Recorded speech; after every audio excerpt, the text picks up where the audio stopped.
We stay at the inn. Um, I guess we're gonna drink and eat that night. Do we find anything out? Yeah, there's a guy actually telling stories there. And he says, Oi, lassies and lads, I'm here to tell you the story of Drowsy Dell. It's a quiet and secluded village along the high road. Here on the Sword Coast, maybe some of you've heard of it.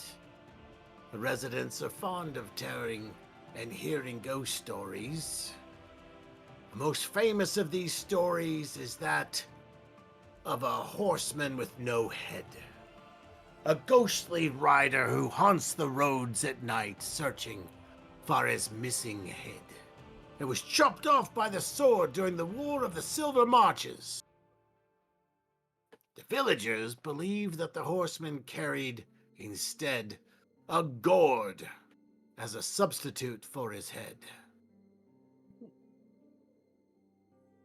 That's right. He was a gourdly kind of horseman. Anyway, he was only ever seen near a certain bridge that led to an old graveyard where he's buried. Anyway, this story is about Itchin Bodhi, a lanky, superstitious monk from Neverwinter. He came to Drowsy Dell to teach and to court Katrina Van Tassel. Yes, that's right. The beautiful and wealthy daughter of a local farmer. Not sure how she was wealthy, but that's what the ears hear. So that's what I'm gonna say. Anyway, as it stands, Ichin is fascinated by this legend of this headless horseman and often heads about in his favorite book. He reads about it in his favorite book called History of Faerunian Witchcraft or some sense by Elminster Almar. He also enjoys listening to the old halfling wives' tales, tell him more stories about the horsemen and other supernatural creatures that lurk in Drowsy Dell. Not a place someone would want to live, I reckon, with stories like that, but didn't bother Itchin. As a matter of fact, turns out that the main rival for Katrina's hand is some bloke named Brombones, a burly and boisterous young man who is the leader of a gang of mischief makers. Brombones likes to play pranks on Itchin, such as hiding rats in his bed or making scary noises outside his door and whatnot. He also tries to impress Katrina with his feats of strength and skill, such as arm wrestling and riding and archery. Well, one autumn night, Itchin is invited to a party at the Van Tassel's farm, where he hopes to propose to Katrina. He arrives on his old and skinny donkey, Gunpowder. It's an odd name for a donkey, but I just tells it like I hears it.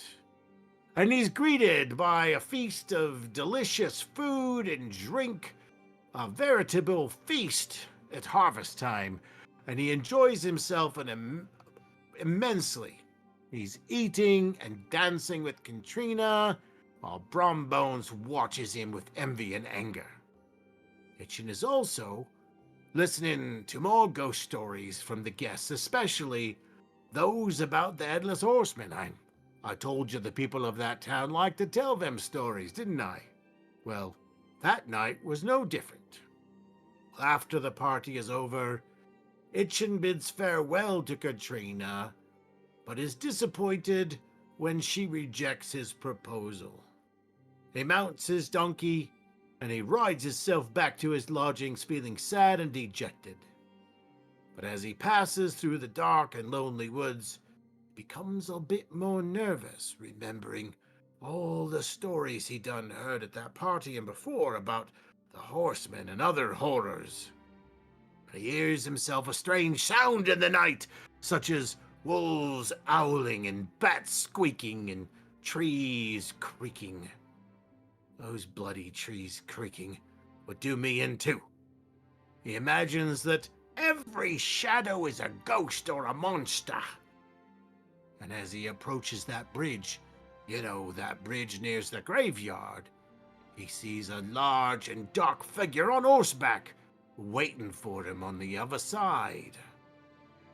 And he thinks, oh, this is Brom Bones trying to scare me again.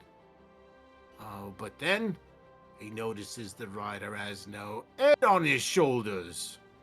Instead, he's holding a glowing gourd because it's got some kind of lantern inside. Like maybe a jack-o'-lantern or something in his hand. So Itchin realizes that this is the very Headless Horseman himself, what he's heard about. And he panics. He spurs his donkey to cross the bridge as fast as possible, hoping to escape from the ghost. However, as he reaches the middle of the bridge, he hears a terrible roar behind him. He turns around and sees the jack-o'-lantern flying through the air. And something happens. He's paralyzed with fear. And then not only that, but he also feels slugged down. Like magic about him. Ghostly, necrotic-like magic. And then something drains the life force from his very own body. And he feels his body go numb and cold as he falls off onto the bridge. Next morning comes. Some villagers find Itchin's hat and Gunpowder's saddle near the bridge. They also find some traces of blood and some smashed pumpkin pieces all along the ground. And they assume Itchin was killed by the Headless Horseman, what threw his little jack-o'-lantern head at him after he crossed the bridge. And they search for his body in the graveyard and in the woods, but they find nothing. Some people believe Itchin's ghost still haunts Drowsy Dell, looking for his lost head that maybe the Headless Horseman took from him to replace his own. Others think he fled from Drowsy Dell in fear and shame, never to return.